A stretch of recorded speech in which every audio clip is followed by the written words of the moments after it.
संसद तक एसआईआर पर सियासी संग्राम जारी है। मॉनसून सत्र के दौरान संसद परिसर में विपक्ष का विरोध प्रदर्शन देखने को मिला। स्पेशल इंटेंसिव रिवीजन यानी कि एसआईआर को लेकर संसद परिसर में विपक्षी सांसदों ने आज भी प्रदर्शन किया। तो दूसरी तरफ अब मध्य प्रदेश कांग्रेस भी एक्टिव हो गई है। नेता प्रतिपक्ष उमंग सिंघार ने आज एक प्रेस कॉन्फ्रेंस की। 2023 में हुए एमपी विधानसभा चुनाव के नतीजों पर सवाल खड़े कर दिए। उमंग सिंघार का साफ कहना है कि 2023 में इलेक्शन कमीशन ने फर्जी तरीके से वोटर्स की संख्या बढ़ाई और बीजेपी की जीत में मदद की। ऐसे में सवाल यह है कि इतनी बड़ी बात आखिर कांग्रेस ने 625 दिन तक चुप्पी क्यों साधे रही और क्यों इस मुद्दे पर कानूनी लड़ाई नहीं लड़ी गई? क्यों इलेक्शन कमीशन से उस दौरान सवाल नहीं किए गए? इन सभी मुद्दों पर आज करेंगे चर्चा, लेकिन उससे पहले आपके सामने ये रिपोर्ट।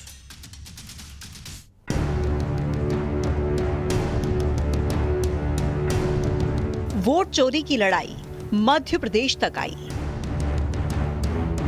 तो चुनाव आयोग के ये कागज, ये प्रमाण क्या गलत है? इससे स्पष्ट होता है कि आप खुद ही चोरी करवा रहे हैं वोटों की। 2 साल बाद गड़बड़ी की आई याद। लगभग 625 दिन हो गए। जोरदार मामला है कि 625 दिन बाद याद आई कि वोटों में गड़बड़ी हुई। उमंग सिंघार का आरोप, क्यों उठे सवाल? लोकसभा में नेता विपक्ष राहुल गांधी ने वोटर लिस्ट में गड़बड़ी के मुद्दे पर चुनाव आयोग पर सवाल उठाए। इसके बाद मध्य प्रदेश के नेता प्रतिपक्ष उमंग सिंघार ने 2023 के विधानसभा चुनाव में करीब 16 लाख वोटों की हेराफेरी किए जाने का आरोप लगाया है। चुनाव आयोग की मिलीभगत से भारतीय जनता पार्टी चाहे केंद्र में हो या प्रदेश के अंदर सरकारें बना रही है। वोट चोरी करके सरकार ने मध्य प्रदेश के अंदर फर्जी जनादेश लेकर मध्य प्रदेश में भारतीय जनता पार्टी ने अपनी सरकार बनाई। तो लगभग 625 दिन हो गए। जोरदार मामला है कि 625 दिन बाद याद आई कि वोटों में गड़बड़ी हुई। 625 दिन बाद याद आया कि चुनाव आयोग ने वोटों की हेराफेरी कर दी और हमारी सरकार बन गई।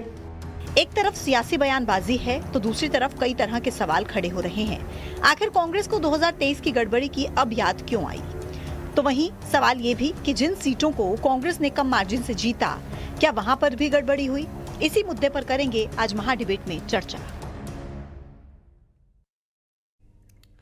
तो ये पूरी रिपोर्ट आपने देखी। अब इस पूरे मामले को लेकर कई तरह के सवाल हैं जो आज हम पूछेंगे। सवाल नंबर 1 कि आखिर गड़बड़ी की याद 2 साल के बाद क्यों आई? दूसरा सवाल, क्या वाकई 2023 में फर्जी तरीके से वोटर्स बढ़े हैं जिसका दावा कांग्रेस पार्टी कर रही है? सवाल नंबर 3, इलेक्शन कमीशन की गड़बड़ी तो पहले शिकायत क्यों नहीं की? आखिर 2 साल के बाद अब शिकायत क्यों की गई? इन सभी सवालों के इर्द गिर्द आज चर्चा की शुरुआत हम करने जा रहे हैं। मेरे साथ खास मेहमानों का पैनल इस वक्त चर्चा में शामिल है। आपका परिचय करा देती हूं। दिनेश निगम त्यागी, वरिष्ठ पत्रकार, चर्चा में शामिल हैं। अजीत भदौरिया, प्रवक्ता कांग्रेस के कनेक्ट हैं। आशीष शर्मा, विधायक भारतीय जनता पार्टी के हमारे साथ कनेक्ट हैं। आर.के. शुक्ला साहब, राजनीतिक विश्लेषक कनेक्टेड हैं। आभास जैन, एडवोकेट, इस वक्त हमारे साथ कनेक्ट हैं। और आप सभी का बहुत बहुत स्वागत है। सबसे पहले अजीत भदौरिया जी, आप के साथ चर्चा की शुरुआत करूंगी क्योंकि एक बहुत ही वाजिब सा सवाल है कि आज उमंग सिंघार जी ने जिस तरीके से पूरी प्रेजेंटेशन तैयार की, जैसे कुछ दिन पहले राहुल गांधी जी ने तैयार की थी, और उसके जरिए मध्य प्रदेश में वोटर्स को फर्जी तरीके से बढ़ाने का आरोप लगाया, तो ये 2 साल के बाद क्यों याद आया? जबकि संविधान के तहत जब चुनाव परिणाम घोषित होते हैं उसके 45 दिनों के भीतर आप लोग अपनी याचिका लगा सकते हैं, चुनौती दे सकते हैं, तब क्यों नहीं किया? ये देखिए, मैं सबसे पहले पूजा जी रिक्वेस्ट करूंगा कि मुझे इंटरप्ट मत करना। ये भी जो डाटा आज नेता प्रतिपक्ष मध्य प्रदेश के उमंग सिंघार जी ने प्रस्तुत किया, या देश के नेता प्रतिपक्ष आदरणीय राहुल जी ने भारतीय निर्वाचन आयोग को लेके जो डाटा प्रस्तुत किया वोटर लिस्ट को, वो डाटा पूरा का पूरा भारतीय निर्वाचन आयोग और मध्य प्रदेश निर्वाचन आयोग की वेबसाइट से लेके किया गया। कोई भी डाटा ना तो उमंग सिंघार जी ने दिया, ना राहुल गांधी जी ने अपने पास से मैनिपुलेटेड करके दिया। अब आप आइए कि ये फर्जी वोटरों की पकड़ कहां से चालू हुई। महाराष्ट्र के लोकसभा चुनाव में इंडिया गठबंधन को बहुमत मिला। उसके बाद विधानसभा चुनाव में देखा गया कि महाराष्ट्र के जो लोकसभा चुनाव विधानसभा चुनाव के बीच में 6, हाँ मिल रहा है ना, मेरी आवाज आ रही है आपको? जी आवाज आ रही है आपकी, बोलिए। हाँ मेरी आवाज आ रही है? आ रही है अजीत जी, बताइए। हाँ, मेरा महाराष्ट्र चुनाव के बीच में लोकसभा और विधानसभा के बीच में 40 लाख से ऊपर मतदाताओं को बढ़ा लिया गया और परिणाम भारतीय जनता पार्टी और उसके सहयोगी दलों के पक्ष में आया। ये अपने आप में आश्चर्यचकित करने वाला है, जिसके ऊपर रिसर्च चली। फिर उसके बाद आदरणीय राहुल गांधी जी ने एक गांव महादेवपुरा से मतदाता सूची को उठा के उस पर रिसर्च किया, वहां से गड़बड़ी पकड़ते हुए देश में पकड़ी। अब आदरणीय उमंग सिंगार जी के संदर्भ की चर्चा करूं तो उमंग सिंगार जी ने जो भी निर्वाचन आयोग मध्य प्रदेश की वेबसाइट से डाटा निकाला, मैं उसकी तरफ थोड़ा आपका ध्यान आकर्षित करना चाहूंगा कि 27 विधानसभाओं में जो गड़बड़ी हुई है, जो पकड़ के आई है, उसमें 5 जनवरी 2 अगस्त 2023 तक 4,64,000 मतदाता सर, ये बढ़े पूरी हुए। कहानी मुझे पता है सर। अजीत जी नहीं, एक मिनट रुकिए, मैं इसलिए आपको रोक रही हूँ क्योंकि ये पूरा मैंने अपनी रिपोर्ट में दिखा दिया, समय की कमी रहती है। मेरा तो आपसे सीधा सा सवाल ये है कि 2 साल के बाद क्यों ये मुद्दा उठा रहे हैं, उस वक्त क्यों नहीं उठा दिया? हो सकता है सरकार आप बना लेते, अगर उस वक्त मुद्दा उठा लेते तो दोबारा चुनाव करवा देते आप। उस वक्त क्यों नहीं उठाया मुद्दा, मेरा सवाल। जी मैं इसीलिए कह रहा हूं ना, महाराष्ट्र चुनाव के बाद से ये चीजें निकल के सामने आई, शक की गुंजाइश हुई, वहां से निकल के आई। आप देखिए ना, निर्वाचन आयोग पत्र 16 लाख मतदाता बढ़ा रहा है, मतलब 26,000 मतदाता पर डे निकाल रहा है। भारतीय निर्वाचन आयोग पत्र जारी करके कह रहा है कि ये जो डाटा चेंज हुआ है, इस डाटा को ना तो वेबसाइट पे डाला जाए, ना किसी को फिजिकली। महाराष्ट्र का चुनाव भी सर कल थोड़ी ना हुआ है, महाराष्ट्र का चुनाव हुए भी तो समय बीत गया ना।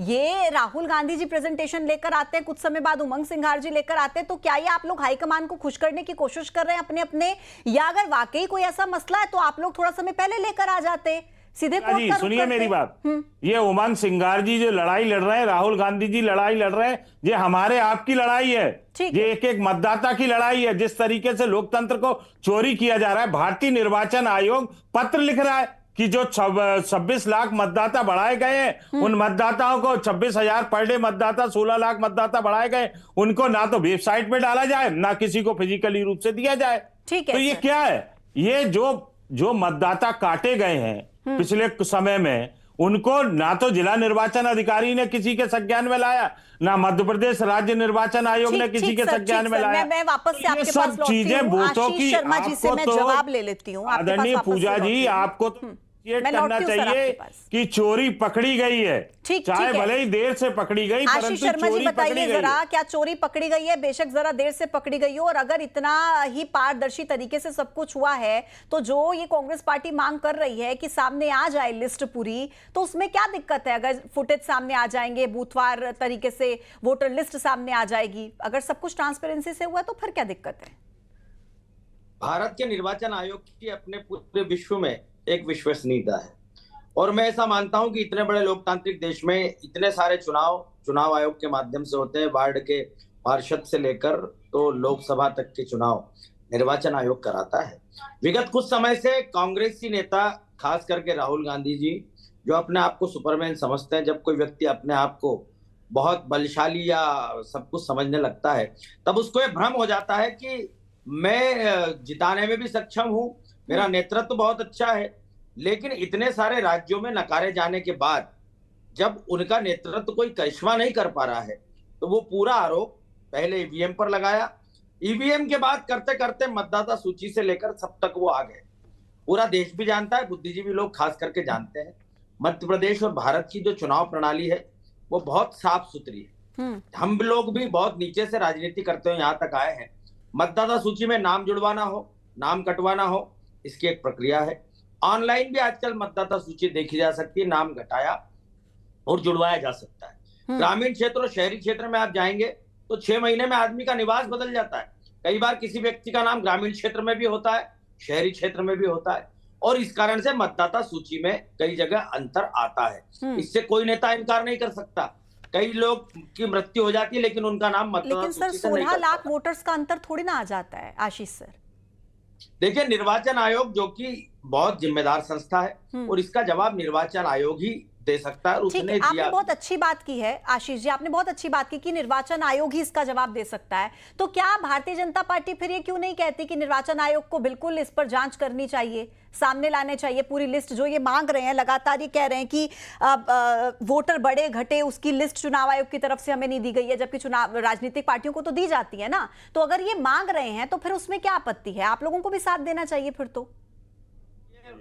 चुनाव आयुक्त जी की जो प्रेस कॉन्फ्रेंस हुई थी, उन्होंने कहा कि हम जो भी चीज देंगे, जो संविधान बना है, जो निर्वाचन आयोग से जानकारी मांगने के नियम कायदे बने हैं, उसके अनुरूप ही देंगे। ऐसा नहीं कि आरोप लगा के भाग जाओ। आरोप यदि आप लगा रहे हो, आपको अपने आरोप पर विश्वास है, तो आपको शपथ पत्र देने में क्या दिक्कत है भाई? ठीक, ऐसा थोड़ी है। पहले भी कई बार आरोप इनके नेताओं ने मध्य प्रदेश में लगाए, लेकिन जब सरकार उत्तर देने खड़ी हुई तो सदन से भाग गए थे। इसलिए कांग्रेसियों का ये रवैया रहा है कि आरोप लगा के भाग जाते हैं।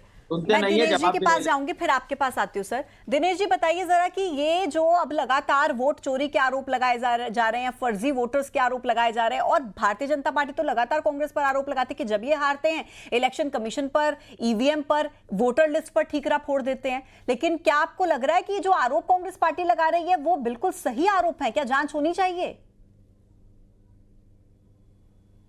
नहीं, कांग्रेस आरोप सही लगा रही है कि गलत लगा रही है, हम जैसे लोग या दूसरे लोग तो नहीं कह सकते। लेकिन एक बात ये सही है कि इतने समय बाद ये आरोप लगाए जा रहे हैं, इतने समय बाद ये मुद्दे उठाए जा रहे हैं जिनका कोई औचित्य नहीं है। कांग्रेस विपक्ष में है, कांग्रेस कोई ना कोई नैरेटिव बनाती है चुनाव के लिए। पिछला आप चुनाव याद करिए, कांग्रेस ने, राहुल गांधी ने संविधान की पुस्तक लेके पूरा चुनाव लड़ा था। नतीजा यह हुआ था कि ऐसा माहौल बन गया था कि काफी सारी सीटें जैसा भाजपा सोचती थी वैसी नहीं आई थी और कांग्रेस को काफी फायदा मिला था।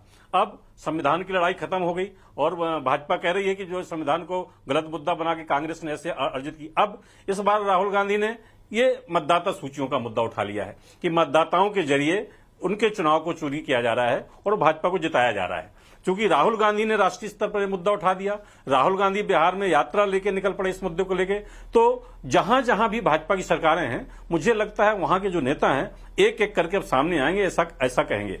आज उमंग सिंगार ने पत्रकार वार्ता की है, उन्होंने कहा है कि 23-18 में 1% वोट ही ज्यादा थे भाजपा के कांग्रेस से, लेकिन 2023 में 8-9% का अंतर आ गया। उनका कहना है पूरे 8-9% ये वोट चोरी कर लिए गए और भाजपा की सरकार बनवा दी गई। लेकिन उमंग सिंगार जी ने थोड़ा देर कर दी। हाँ, एक पत्र उन्होंने जारी किया है चुनाव आयोग का, जिसका उल्लेख करके वो कह रहे हैं कि चुनाव आयोग ने कह दिया था इस दौरान जो मतदाता जोड़े और घटाए गए हैं उनकी सूची न जारी की जाए, न कहीं वेबसाइट में डाली जाए, न किसी को दी जाए। अब ये बात सही है कि गलत है, ये तो निर्वाचन आयोग ही बता सकता है और कोई बता नहीं सकता है। लेकिन मुझे लगता है कि कांग्रेस, जी सर, पूरी कीजिए, अपनी बात पूरी कीजिए। कांग्रेस अपना मुद्दा सेट कर रही है। मुझे ऐसा लग रहा है कि अगले चुनाव में कांग्रेस कैसे मतदाताओं के बीच में जाएगी, एक मुद्दा सेट कर रही है और ये माहौल बनाने की कोशिश कर रही है कि चुनाव आयोग और भाजपा मिलकर मतदाताओं की चोरी कर रहे हैं और भाजपा को सपोर्ट कर रहे हैं। जी ठीक है, आर.के. शुक्ला सर, मैं दिनेश जी की बात को ही आगे लेकर जाऊंगी कि अगले चुनाव के लिए कांग्रेस मुद्दा सेट कर रही है कि इस मुद्दे को लेकर हम चुनाव में जाएंगे, और क्या आपको लग रहा है कि वाकई इस मुद्दे के जरिए जो राजनीति भुनाने में कांग्रेस पार्टी कामयाब हो पाएगी? क्या लोगों को भरोसा होगा कि जो वोट चोरी के आरोप लगा रहे हैं सही है? क्या लोगों को भरोसा होगा?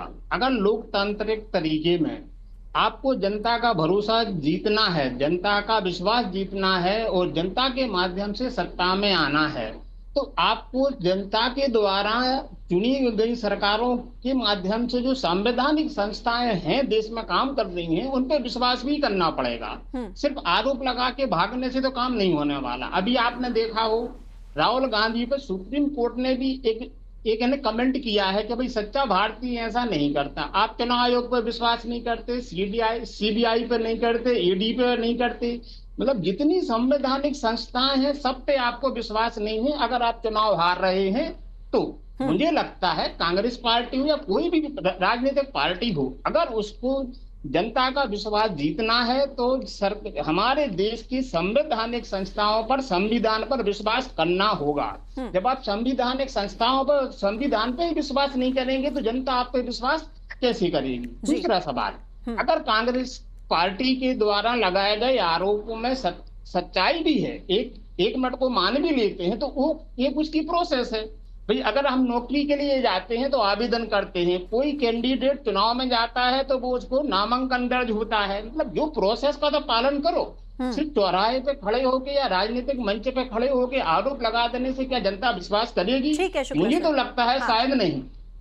ठीक सर, मैं लौटूंगी आपके पास। अजीत जी, अब एक सवाल यहां पर यह भी खड़ा होता है कि जिन 27 सीटों पर ये आरोप लगा रहे हैं उमंग सिंघार कि इन 27 सीटों पर वोट चोरी हुई है, सेवड़ा, ग्वालियर, दक्षिण करेरा, मुंबावली, सुर्खी, छतरपुर, गुनीर, चित्रकूट, मतलब 27 सीटें आपने गिनवा दी, लेकिन इन 27 सीटों में एक भी सीट वो नहीं है जहां पर कांग्रेस पार्टी जीती हो और उमंग सिंघार ने कहा कि यहां पर भी वोट चोरी हुई है। अब मैं आपको 3 वो सीटें गिनवा रही हूं सिर्फ। उज्जैन जिले की महिदपुर सीट, यहां पर कांग्रेस 290 वोटों से जीती थी सर। टिमरनी सीट हरदा जिले से, यहां पर कांग्रेस 950 वोटों से जीती थी। हरदा सीट से कांग्रेस 870 वोटों से जीती थी सर।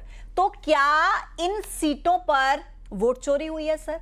अगर नहीं हुई है तो क्या बीजेपी ने खुद आपकी झोली में डाल दी कि चलिए ठीक है, इतने कम मार्जिन से जीत जाइए आप? खुश हो गई थी बीजेपी, आप पर मेहरबान हो गई थी? अजीत जी चाहूंगा इस बार क्या आपने मेरे सामने 3 भाजपा के प्रवक्ता बिठा ले कि एक आध एनालिस्ट भी बिठा ला है पत्रकार, क्योंकि आप मेरे ये सामने तो देखिए स्क्रीन नहीं कांग्रेस चल पार्टी का रही ना, है। यही तो मैं सुनी सुन कैरेक्टर रहा आप हूं, लोग मैं बता सुनी देते सुन हैं रहा अपना। हूं, मैं आप सुनी कैरेक्टर सुन बता रहा, देते हैं कैरेक्टर अजीत जी नहीं, अपना, कैरेक्टर पार्टी का। आप लोगों का समझ में आ रहा है, आप लोगों का कैरेक्टर समझ में आ रहा है। अगर दिखाई नहीं देना कि इनके सामने क्या लिखा है, इनकी भाषा से समझ में आ जाता है कि 3 भारतीय जनता पार्टी के कथित प्रवक्ता बिठा देते हो और आप एक मेरे अकेले सवाल का कांग्रेस जवाब दीजिए। प्रवक्ता के सामने। आप अब आप मेरे सुनिए गेस्ट जवाब। की आइडेंटिटी पर, अब उनके आप- इंट्रोडक्शन पर अब सवाल आप- उठाने अब के आप- बजाय मेरे सवाल का जवाब दे दीजिए सर। अब आपके सवाल का जवाब दे रहा हूं, सुनिए मेरी बात पूजा जी। ये जो 3 सीटें आपने गिनाई हैं, इन सीटों पर कांग्रेस पार्टी भारी मार्जिन से जीत रही थी, परंतु जो भारतीय जनता पार्टी ने 290 का कौन सा किया भारी है- मार्जिन होता है सर? अरे मेरी बात तो सुन लीजिए। नहीं, आप भारी मेरी मार्जिन बात, बोल रहे हैं। आपको इतनी क्यूरियोसिटी है बिना जवाब सुने बीच में इंटरप्ट करने की, नहीं तो 290 तो आप वोटों का मत बुलाया बहुत भारी करिए, मार्जिन अपनी होता बात ही नहीं ना कर लिया सर। अरे आप मेरी बात तो सुनिए, बात तो सुनिए आदरणीय, बताइए, बताइए। मैं आपसे रिक्वेस्ट कर रहा हूं। ठीक सर, बोलिए। जो 290, अरे मैं भी आपसे रिक्वेस्ट कर रहा हूं, मैं क्या गलत कह रहा हूं? मैं आपसे रिक्वेस्ट कर रहा हूं, आप क्यों बीच में इंटरप्ट कर रहे हैं? मैंने पहले ही बोल दिया था, चलने से पहले, शो स्टार्ट होने से पहले ही कह दिया था। जो 290 सीटों पे आप बता रहे हो कि कांग्रेस पार्टी जीत रही थी, उन पे क्या वोट, वहां कांग्रेस पार्टी 5,000 10,000 वोटों से जीतने वाली थी अगर भारतीय जनता पार्टी वोट चोरी नहीं करती।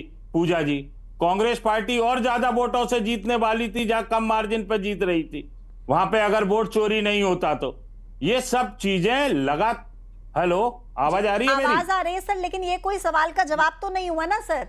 मतलब आप ये कह रहे हैं कि वहां आपके पर सवाल भी का वोट चोरी हुई है? आप ये मान रहे हैं ना वहां पर भी वोट चोरी हुई है? हर जगह वोट चोरी हुआ। ठीक जो है, तो फिर 27 आइडेंटिफाई करके का भी नाम ले दिया होता अपने प्रेजेंटेशन में, इन 3 सीटों को भी जोड़ दिया होता सर, तो क्या जो दिक्कत कम होता? मार्जिन, देखिए जो जहां पर कम मार्जिन से हारे हैं वहां पर आइडेंटिफाई करके आप लोगों के सम्मुख रखा है ठीक कि है। आप इसको सकारात्मक देखिए।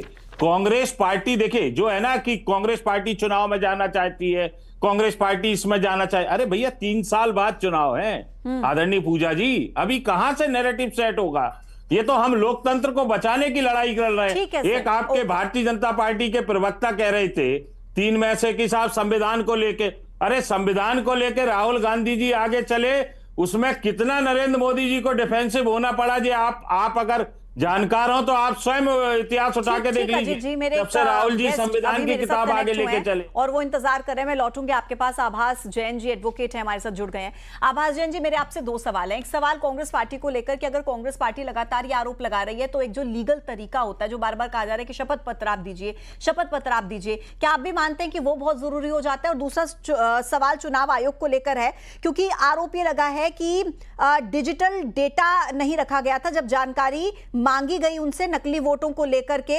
आईटीआर के जरिए जब जानकारी मांगी गई तो डिजिटल डेटा नहीं हम रखते, ये चुनाव आयोग ने कह दिया, जबकि जो कानून है उसके हिसाब से 3 साल तक डेटा रखना होता है। तो क्या इसमें भी चुनाव आयोग की गलती है? ये दोनों सवालों को आप क्लियर कीजिएगा सर। आभास जी, देखिए देखिए पूजा जी, ये एक जनरल प्रैक्टिस है कि हारने वाली पार्टी जीतने वाली पार्टी पर आरोप प्रत्यारोप लगाती है, और इसके दायरे में हमारी संवैधानिक संस्थाएं और चुनाव आयोग वगैरह भी इस आरोप के शिकार होते हैं। परंतु यदि किसी कैंडिडेट ने गलत तरीके से चुनाव जीता है तो ये हारने वाले कैंडिडेट का अधिकार है कि वो न्यायालय में इसे चैलेंज कर सकता है, और इसमें टाइम ड्यूरेशन का भी बहुत ज्यादा इशू नहीं है। वो अगले 1 साल बाद भी कर सकता है। जिस समय उसे पता चले कि चुनाव में गड़बड़ियां हुई हैं, तो जो जनप्रतिनिधि अधिनियम है वो हमें ये अधिकार देता है कि हम प्रधान न्यायाधीश के पास फर्स्ट टाइम इसको चैलेंज कर सकते हैं। अब रही बात डिजिटल डेटा रखने की, तो यदि ये कानून है तो ये चुनाव आयोग को डिजिटल डेटा रखना चाहिए था। इस मसले पर निश्चित तौर से दावा पेश किया जा सकता है। और लेकिन जब चुनाव में गड़बड़ी हुई तो वो इतने समय के बाद उस गड़बड़ी की कितनी प्रासंगिकता है ऐसे आरोपों की, इस पर कोई भी बिना विचार और जांच के कमेंट करना अभी तो बेईमानी होगा और ये प्रासंगिक नहीं हो। ठीक है सर। और सर, मध्य प्रदेश की एक सीट है शाजापुर सीट, वहां पर 28 वोटों से बीजेपी के नेता जीते थे, उम्मीदवार जीते थे। फिर कांग्रेस के एक नेता ने वहां पर उसको लेकर याचिका लगाई हाई कोर्ट में, और उसी का भी फैसला आया कि उसे भी कोर्ट ने बिल्कुल खारिज कर दिया, ये कहकर कि आपकी तो दलीलें ही अस्पष्ट हैं। तो एक वो सीट जिसको लेकर के कांग्रेस आपत्ति जता रही थी, 28 सीटों, अगर मैं तो कह रही हूं अगर 27 सीटों की आप बात करते हैं तो आपको 27 सीटों को लेकर आपत्ति जाहिर करनी चाहिए थी। आप लोग इतनी कम सीटें लेकर आते हैं, अगर आप हार का सामना करते हैं, आपको तो उसी वक्त जाना चाहिए था ना, हाईकोर्ट आपके पास अधिकार था। खैर, आशीष शर्मा जी, एक सवाल मेरा आपसे है, मुझे बताइए कि अब जैसे चुनाव आयोग को लेकर ये कह रहे हैं कि भाई 3 साल तक तो आपको रिकॉर्ड रखना होता है ना, ये तो नियम कहता है, नियम भी उन्होंने बताया था। एक नियम चुनाव आयोग के नियम 32 में वो कह रहे थे कि ये स्पष्ट है कि 3 साल तक डेटा रखना होता है। तो अगर चुनाव आयोग ये कह देता है कि हमारे पास डेटा नहीं है, हम डिजिटल डेटा नहीं रखते, तो फिर तो ये तो बेईमानी हुई ना सर। ने भ्रम खड़ा करने के अलावा कुछ भी नहीं किया।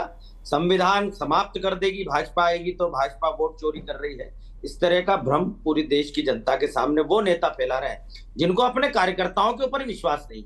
आपको पता होगा मतदाता सूची तैयार होती है, हमारे बूथ स्तर का जो हमारा BL होता है, बूथ लेवल एजेंट, वो मतदाता सूची के गहन पुनरीक्षण में शामिल होता है। उसके वार्ड में जो कि 1000 मतदाताओं का क्षेत्र होता है, कितने लोग बाहर हुए, कितने मर चुके हैं, कितने नाम डबल हैं, ये सब जानता है। इसको काटने का, नाम हटाने का समय मिलता है, नाम जोड़ने का समय मिलता है। उस समय क्या आपके कार्यकर्ता सो गए थे? फिर जब पोलिंग एजेंट जो सबसे पहले आकर मतदान की जो हमारी मशीन होती है, EVM होती है, उसको सील कराता है, उसके सामने सील होती है, 0 दिखाया जाता है, वीवीपैट दिखाया जाता है, और जब वोटिंग कंप्लीट हो जाता है तब काउंटिंग दिखा के स्लिप भर के उसको भी दी जाती है सिग्नेचर करके। उस समय भी क्या वो कार्यकर्ता सो गया था? ठीक है सर, मेरे पास समय की थोड़ी सी कमी है, बिल्कुल। क्या उन डबल मतदाताओं को वो नहीं देख पाया? इसलिए केवल भ्रम है, भ्रम के अलावा कुछ नहीं। दूध का दूध, पानी का पानी होगा। आप सभी मेहमानों का बहुत बहुत शुक्रिया मेरे साथ इस चर्चा में शामिल होने के लिए। तो कुल मिलाकर SIR के मुद्दे को लेकर एक तरफ राष्ट्रीय स्तर पर राहुल गांधी जी इस मुद्दे को जोर शोर से उठा रहे हैं, दूसरी तरफ मध्य प्रदेश में आप देखिए उमंग सिंघार की तरफ से एक प्रेजेंटेशन के जरिए फर्जी वोटर्स जोड़ने के आरोप चुनाव आयोग पर लगाए गए हैं, और वो भी 16 लाख फर्जी वोटर्स जोड़ने के आरोप, जिसके बाद सवाल ये खड़ा हो रहा है कि 625 दिन के बाद आपको याद क्यों आई? अगर आपको लग रहा था कि फर्जी वोटर जोड़े गए हैं तो आप उसी वक्त क्यों आप कोर्ट का दरवाजा आपने नहीं खटखटाया? एक वाजिब सवाल है। महाडिबेट में इतना ही, छोटा सा ब्रेक, देखते रहिए न्यूज़ 18।